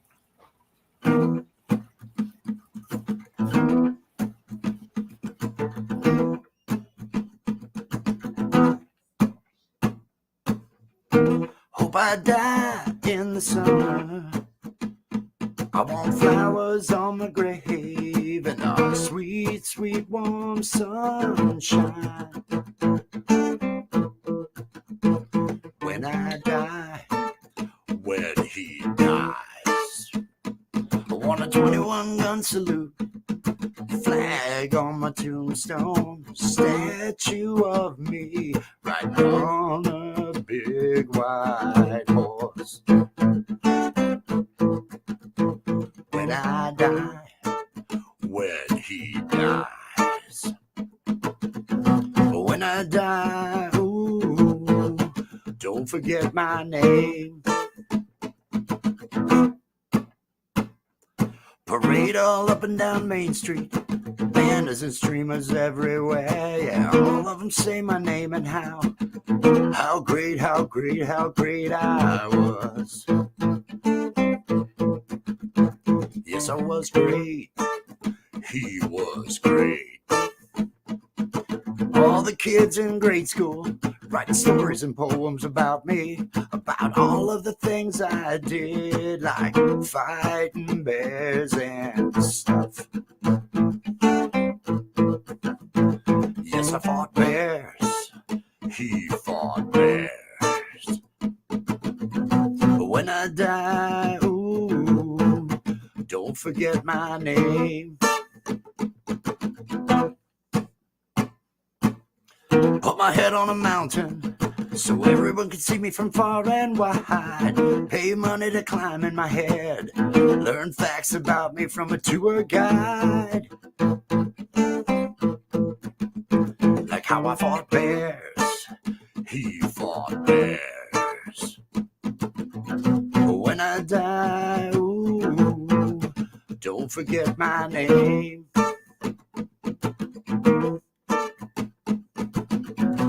When I die, ooh, don't forget my name. And then the abrupt ending, because it's no better. No, it was awesome. That was awesome. Thanks for that. I didn't know if I should spring that on you or not. And right after the show started, I thought, oh man, I should have sent you an email to ask if you would do that for us. But I figure worst thing that could happen is that you would say, oh, I don't have my guitar or whatever. Oh, I am no perfectionist. I will pull the guitar out if asked, and I will mess up. I didn't have to stop in the middle, so I feel kind of like I nailed it that time. I think it was great. I hope you guys like that. And let me get back to see if I have more questions. Let's open questions also. Chat. Do you guys have questions for Rich? You have questions about his channel, about him? Do any of you know any bigwigs at a network somewhere? I can tell you a neat story about when I was flying out to San Diego when Gerald came home from Afghanistan. I met a man on the plane. Oh, I feel bad now that I can't remember his name. I would have to look for the emails that we've sent back and forth since then. But, we were making conversation on the plane and he asked me, it just got around to what's taking you to California. So I was telling him about Gerald being in Afghanistan and getting to welcome him home. And then we got to talk about what kind of work we did. He was some big wig person at ABC, maybe. Who was that? Where was that guy from? He was a big wig with a network somewhere. And, which is not the neatest part of the story. The neatest part of the story is that when we landed and we're standing so that we can get our bags from the overheads, he puts $100 bill in my hand and he says, please take your son out to a nice dinner and thank him for me. Oh, now I feel bad. I can't remember the guy's name. But that's been like 12 years ago. So it's an awesome story, though. So by next Friday, I will have gone back through my emails because off and on over the years, he's even sent me an email. I think I sent him a couple of pictures. I emailed some pictures to him. He gave me a business card of my reunion with Gerald. And then like the next Christmas, he sent me an email and said, I was just checking to see how your son is doing. And I thought, oh my gosh, this guy is too good. Now he recently retired. I remember that. But now I just can't remember what his name was. Oh, that's sad. Now I'm feeling I did get my foot in the door at Adult Swim, which is Cartoon Network. They branched it off because it got better ratings than the NFL. So they actually had to separate it in the ratings and everything. It became the most popular for 34 to 45 or something, I believe that was. And back it was about 2007. During the time of MySpace, I had a different series that I had put together, and I found a way to guerrilla my way in the door to get people to see me, because I have no representation. I don't have any way to get them to look at my stuff. And the person who is right now the current president of Adult Swim, and I'll say her name, Kim Manning. She was expecting her first child, and I knew this because I saw it on MySpace, and I created a cartoon version of Kim, created a cartoon, a page, a MySpace profile with that person as it, calling it Inner Kim. And she had everybody that worked on all the different shows in her friends list, which was public to everybody to see. And I made a video of her talking to herself, saying, you need to, she was the assistant to the president at that point. She did the purchasing of their anime programs. And she did a voice on Perfect Hair Forever, which was a mock anime series that they had put together. The same people that do Squidbillies had done this. And so I said, and she just references, she reaches down to her stomach, the cartoon does, and says, you really need to make good decisions right now, and everything, with a new mouth on the way. This woman thought I was a stalker. Well, I put this video out on a Friday. I sent a friend request to all 600 of the people that she had on her friend list there at MySpace, and she thought I was a stalker. She freaked out. So instantly, I put a bag over the character's head and cut out eyes. And I said, well, now I'm Baghead Kim. I guess I scared people. And so I'm just trying to prove to this network, I can put stuff out every day. And none of that went well. None of that went well. I got to hear from Ned Hastings, Matt Malero. I'm trying to think, Dino. I'm trying to think of Dino's last name that did Moral Oral. The people that worked on all the shows that I loved, they would contact me. And they said, we love your work, but we're not allowed to talk to you. They said, we can't talk to you. Once you get that stalker label, man, it's hard. They created, it was April of that following spring. They had already stopped the show that she did the voice of the main character on, Perfect Hair Forever. Well, April 1st, they had made one more episode of Perfect Hair Forever. That was all about my middle name is Wes. And I go by Wesley and everything, but she had created, they had made a whole cartoon where a flood had come into town named Westy. And it was all inside jokes at me that they ran every 15 minutes until 6 a.m. From 11 at night. It was just and in between the shows, they were showing her blog posts and everything along those lines. I was blown away. I'll never work there. I know I'll never. When Mike Lazo retired, she's the one that took over his job. So I am blackballed from Adult Swim. My gosh. That's the closest I've come, but I'm still at it. We'll see. Oh my gosh. I did want to tell you guys, I have the name of the person, and I have his picture here because I just looked up I just found the emails. I just went through my emails right quick while you were talking and found the emails. So here is, his name was Steve Malden. Nice, obviously nice guy, and just a serendipitous meeting. And I don't know, what is this article? It's dated 2019. So he retired a few years ago, but he was it wasn't ABC, it was CBS. He was a big wig for CBS. And I was blessed enough to meet him just on this flight going to California to see Gerald when he got home from the Sandbox. So, so back to chat. Anyone have questions for Rich? Or seriously, does anyone know any bigwigs in network television or in the movies? They won't. You never know. No, I know my luck. They won't. One of these people might say, oh, yeah, there's a guy that lives down the street from me that. or a cousin or something along those lines, something along. No, it won't happen. It's nice of you to, hope, but no. No, I'm good with it. Hey, I'm they'll good with go. it. Maybe someone will go out and beat some bushes now and get back with you with some leads. Thanks for Everybody being here, here has Pawpaw's their own Kitchen. bushes to beat. Everybody here has their own agenda, and I get that. We're all trying to make it. We're all trying to make it. And so, hey, I hope every one of you makes it. I hope everybody out here makes it. I hope you all reach your goals and dreams. Or at least if you don't, I hope you're able to foster that positive Hang attitude on that I to it. keep. Hold on to it. That's Yeah. hold on to it. Yeah. Let's see. So I'm still looking to see if there's any questions. I'm going to change my little banner right quick. Oh, I hope there's no questions. I can't handle answering tough questions. I'm a closed book. I don't. I have difficulty in public. Where's the fun in that? And okay, so let me get back to chat.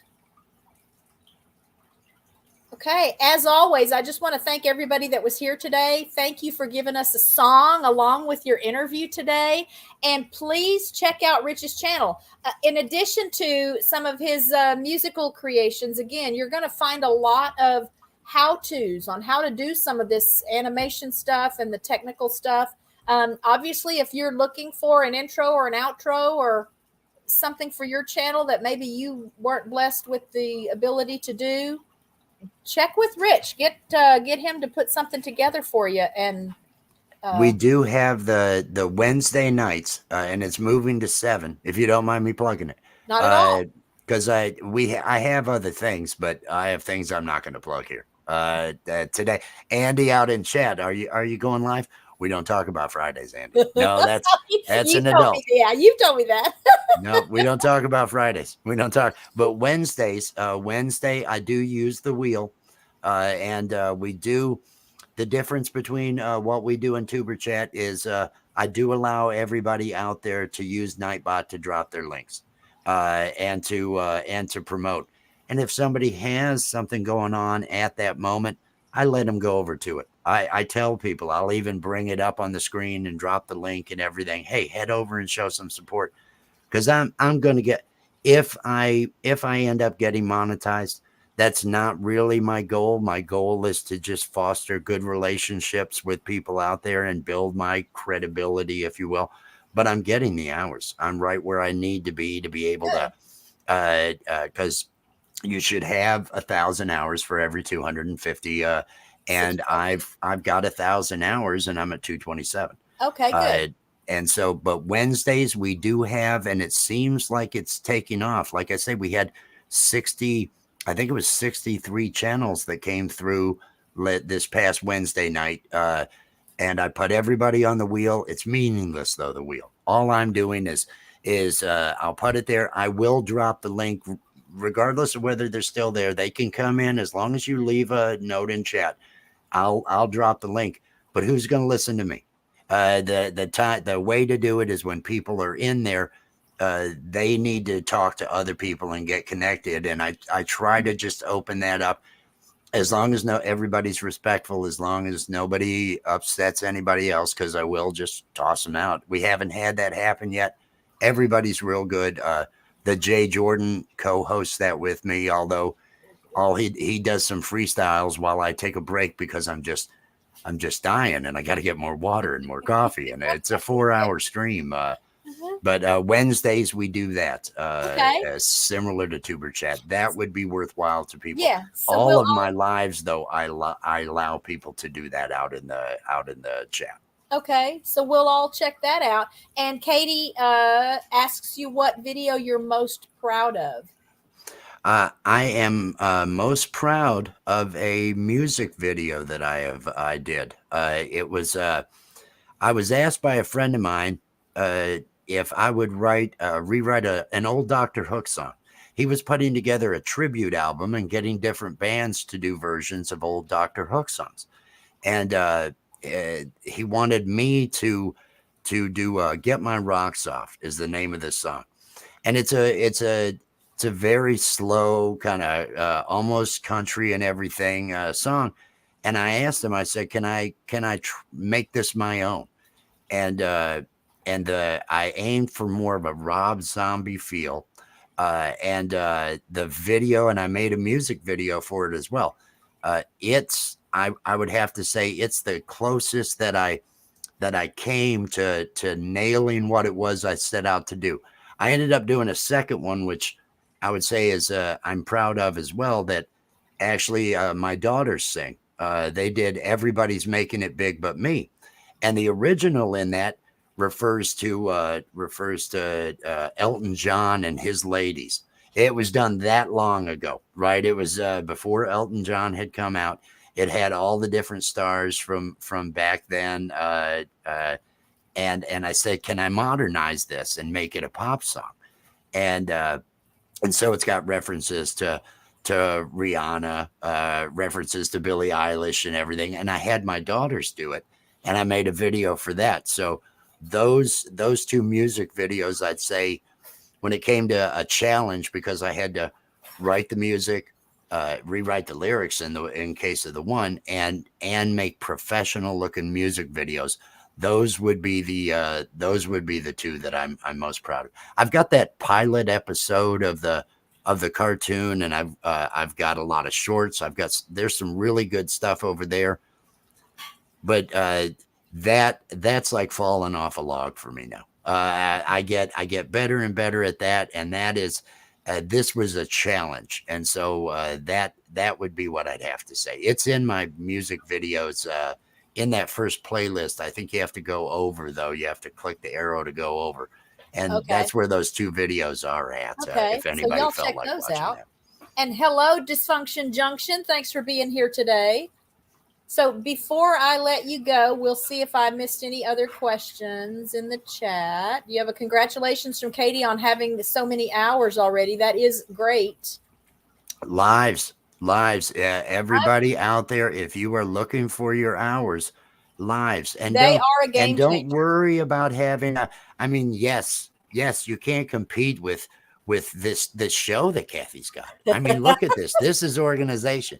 This is creating something out of it. But a lot of times, y'all fooled, don't I? This is how you can really get your watch hours, and you rely on that chat. You rely on the chat, and if you use StreamYard to let people come up and everything, you can hang on to some people, and that'll get you those watch hours where you're going to have a harder time with your content and hoping to get everybody to watch it all the way through and all that. If you are putting out content of 10 minutes or greater, I'd say take advantage of the premieres. That way, that chat, the engagement in the chat keeps people there for the entire length of the video. Yes. But lives are the way I've gotten there. And that's because I saw so many people that reached 1K and didn't have their hours. Yeah. And it was, I don't want to be in that position. Yeah. I need to think about this. And so I have no problem going live.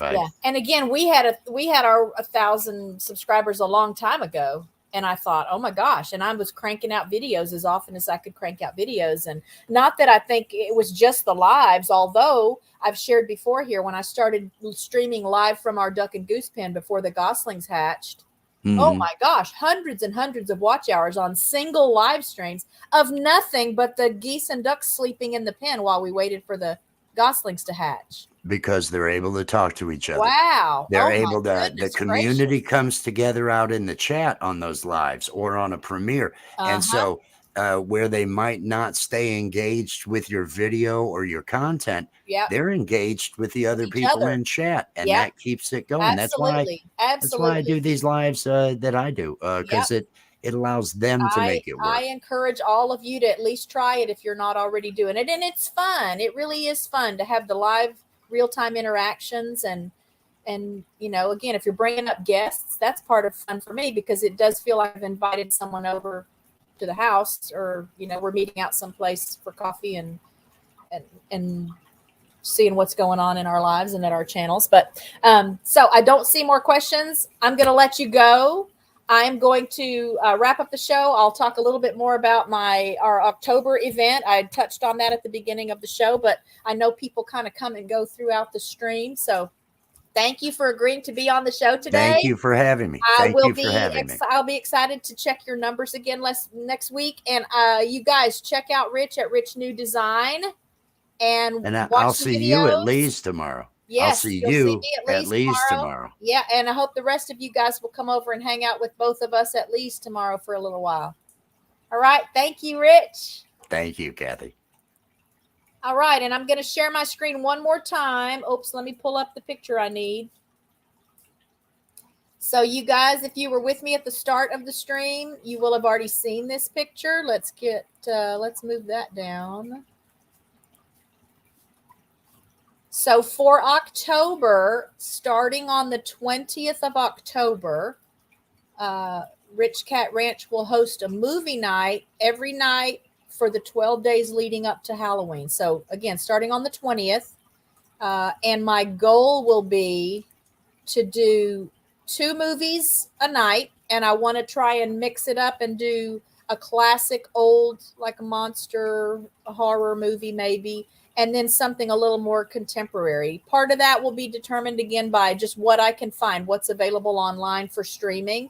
And we'll use the Cosme website, so you don't have to have a subscription or a membership. There's no sign in or sign up or login or anything required. I'll post the link for the movie, the watch party, early in the day on each of those days. But to determine what we're going to watch, I also have a handy wheel. I have 26 movies on the wheel already. If you can see the wheel well enough, you'll see some of the movies that I've already come up with. Let's hide that for now. And each day, my plan will be to, the morning of, I'll spin the wheel so we can get the 2 movies that we're going to watch for that night. The only thing that might change it is that if between now and the time of the movie, the watch parties, if these aren't available online anymore, or, I don't want to have to pay for all of them. There are some on the wheel that we'll just rent from Amazon ourselves. We'll just rent them, but then no one else has to pay. You just click that link and you're kind of just doing a share screen with me, sort of, so that you can watch along. I am happy to take suggestions or requests or recommendations. If you have a favorite old Halloween movie, and I don't mean it has to be about Halloween. Obviously, again, you can see some of these titles, but things that are sort of fun to watch around Halloween, spooky, scary, monster, horror stuff. If you have a favorite old movie, you can chat it in the chat here. Hey, there's my cousin, Shopcat Industries. Thank you for being here today. There's Adam. Hey, Adam Sky. Adam's coming up on the show here in another couple of weeks. So we'll get to talk about his channel. So see, again, I mean, we'll spin and see what the first thing that comes up is. But if you guys have suggestions or recommendations or requests for a movie, then I am happy to do some looking and see if I can find that movie so that we can include it with the 24 that we'll watch all together. So again, the movies will begin on the evening of the 20th of October, and then each night through Halloween. So on that Tuesday, the 31st, we'll have a couple of movies every day. Doesn't cost anything. And again, you don't have to be signed up or logged in or anything the way we're going to do it. We had a lot of fun with that when we did our first movie night a few weeks ago. So I think it's going to be fun. And I'll be watching for your suggestions because I need a few more recommendations so that I know I have plenty of movies from which to choose to put on my wheel when we get ready to Wicker Man. Okay, let me make a note about that.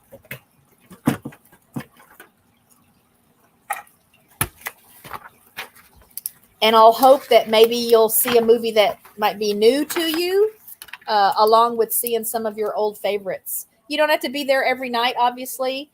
This service that we use, the website we use for our watch parties, allows for text chat, voice chat, and video chat. So before the movie, we'll meet a little early so we can visit with each other in the lobby, quote unquote.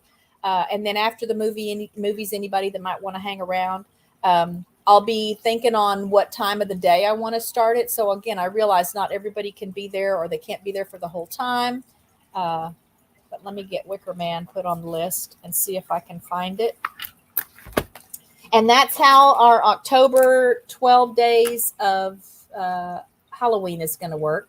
So I hope you guys will be a part of that with us. And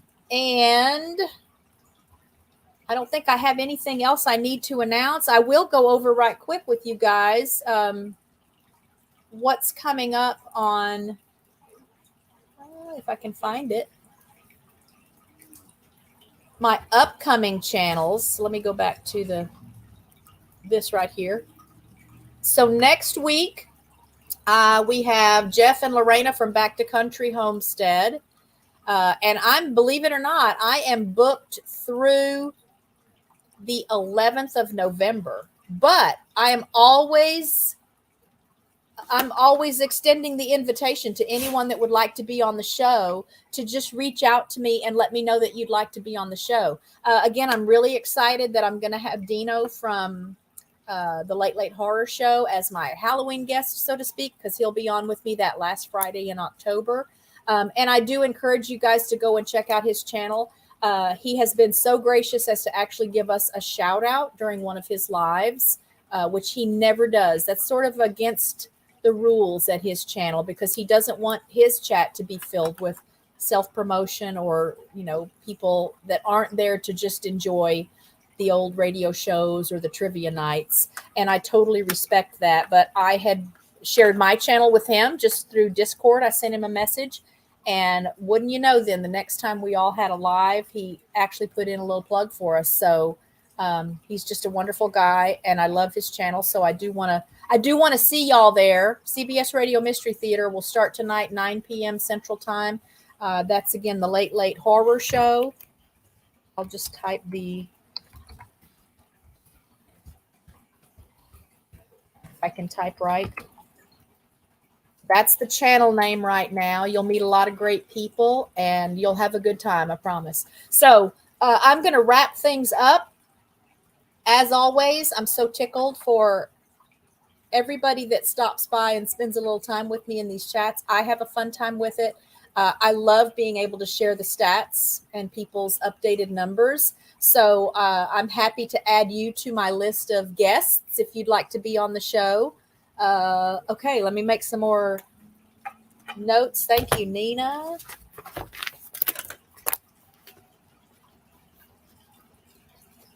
Just jot this down right quick.